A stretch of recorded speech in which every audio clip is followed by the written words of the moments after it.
ও সম্বলে মনুষ্যাং ভবিষ্যতি ও গিরিশঙ্কর নম নম নম নম ও মহাদেব নম ও গোবিন্দ। শারদীয় দুর্গাপূজায় গীতা পাঠ করে ভাইরাল হয়েছেন বাংলাদেশ জামাতে ইসলামীর এক কেন্দ্রীয় নেতা। তার নাম মতিয়ার রহমান।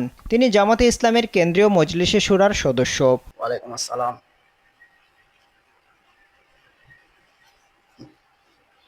এক ভাই প্রশ্ন করেছেন, হযরত, বাংলাদেশের কিছু রাজনৈতিক নেতারা পূজা মণ্ডপে গিয়ে হিন্দুদেরকে শুভেচ্ছা জানিয়েছে, এই বিষয়ে যদি কিছু বলতেন। মাশাআল্লাহ, আপনি খুব সুন্দর প্রশ্ন করেছেন। দেখেন, নবীজি সাল্লাল্লাহু আলাইহি ওয়াসাল্লামের যুগে কাবা ঘরের মধ্যে 360টি মূর্তি ছিল। নবীজি সাল্লাল্লাহু আলাইহি ওয়াসাল্লাম এই 360টি মূর্তি কাবাঘর থেকে বের করেছেন।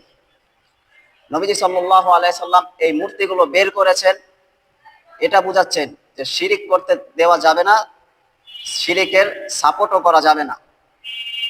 আর আল্লাহ তাআলা কোরআনে কারিমে বলেন, লা তুশরিক বিল্লাহ, ও আমার উম্মতের লোকেরা, তোমরা শিরিক করো না।